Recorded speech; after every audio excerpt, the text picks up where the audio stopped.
Mummy பண்றது இப்போ? இந்த கல்யாணம் நடந்துடுமா? இந்த அம்மா எப்படி நடக்க விட்டுருவேன்? நீ எதுக்கு எடுத்தாலும் அழுமூஞ்சி மாதிரி அழுவாத. இல்ல மம்மி, டாடி சொல்றத பார்த்தா கண்டிப்பா இந்த கல்யாணம் நடந்துடும் போல தெரியுதே. எனக்கு அந்த விஜய் ரொம்ப பிடிச்சிருக்கு மம்மி. நான் கல்யாணம் பண்ண அவனை தான் பண்ணணும். சரி சரி அழுவாத. இதை நிறுத்துறதுக்கு ஏதாவது ஒரு வழி இருக்கும், பார்க்கலாம். இல்லைன்னா இன்னொரு முறை நான் போய் விஜய் கிட்ட பேசி பார்க்கட்டா? அவன் ஒருத்தன், நீ தான் ஏற்கனவே பேசின இல்ல, அவன் புரிஞ்சுக்கிற மாதிரி தெரியலையே. இல்ல மம்மி, எதுக்கும் நான் இன்னொரு முறை போய் பேசி பார்க்கறேனே. சரி சரி பேசி பாருப்போ. அதுக்குள்ளே நானும் இந்த என்கேஜ்மெண்ட்டை தடுத்து நிறுத்துறதுக்கு வேற ஏதாச்சும் வழி இருக்கான்னு பார்க்குறேன். சரி மம்மி. இன்னைக்கு எப்படியாவது பேசி இந்த விஜய் மனசை மாத்திடணும். அவனே என்கேஜ்மெண்ட் வேண்டாம், இந்த கவிதாவை தான் நான் கட்டிக்குவேன்னு சொல்ற அளவுக்கு பண்ணிடணும். என்ன டோர் க்ளோஸ் ஆயிருக்கு? ஒரு வேளை உள்ள இருக்கிறானோ? போய் பார்க்கலாம். விஜய், விஜய் உள்ள இருக்கீங்களா? நான் கவிதா வந்திருக்கேன். விஜய், என்ன உள்ள இல்லாத மாதிரியே தெரியுது? ஒரு வேளை எங்கன்னா வெளியே போயிருக்குவாங்களோ? சரி, ஃபோன் பண்ணி பார்க்கலாம். ஹலோ ஹலோ விஜய், நான் கவிதா பேசுகிறேன். எங்கே இருக்கீங்க?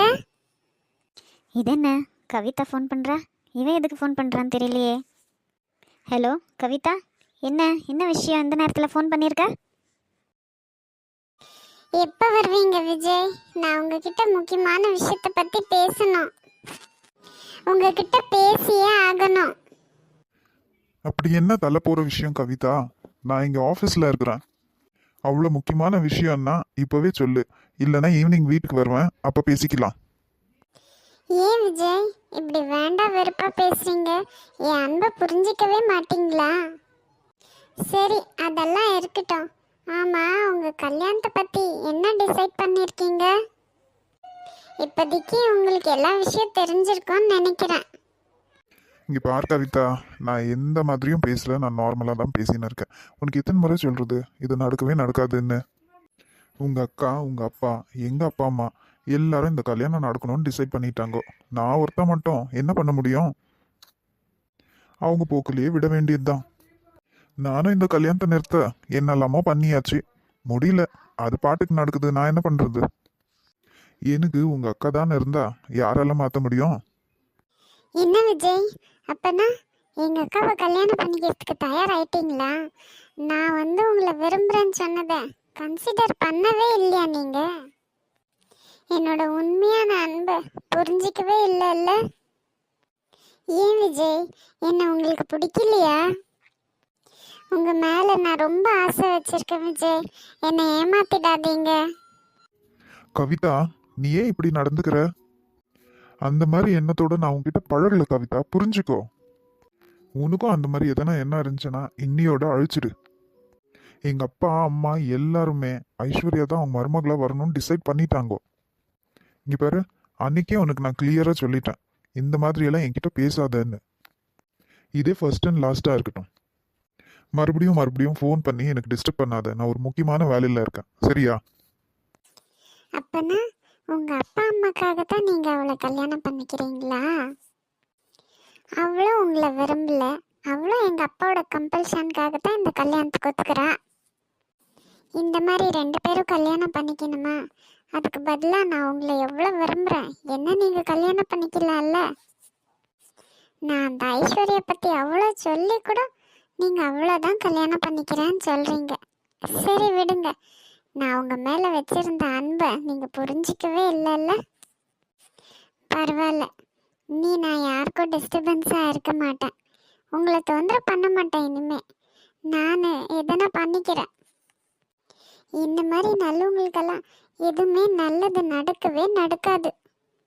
இங்கேருந்து எங்கன்னா போயிடலான்னா எங்கே போனாலும் உங்கள் நினப்பு மட்டும் போகாதுல்ல. ஆனால் நீங்கள் அதை பற்றியெல்லாம் கவலைப்படாதீங்க, என்னை பற்றி எந்த கவலையும் வேண்டாம் உங்களுக்கு. நீங்கள் கல்யாணம் பண்ணின்னு சந்தோஷமாக இருங்க.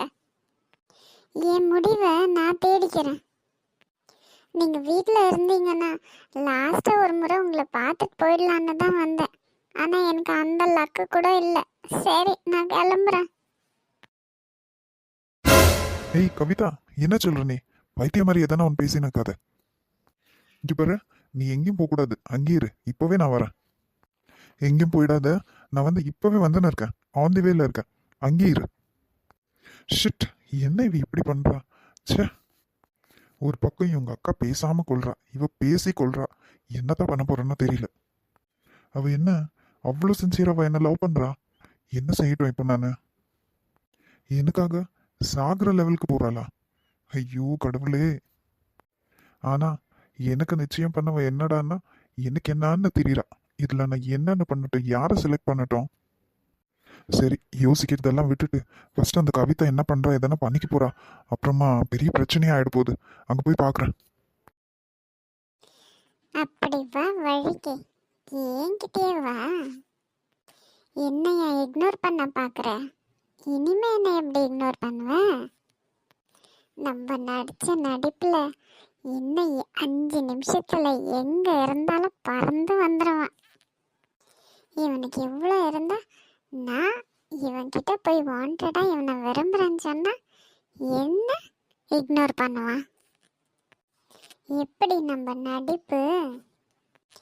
எனக்கு கிடைக்காத எதுவுமே யாருக்குமே கிடைக்கக்கூடாது. முக்கியமாக இந்த ஐஸ்வர்யாவுக்கு கிடைக்கவே கூடாது.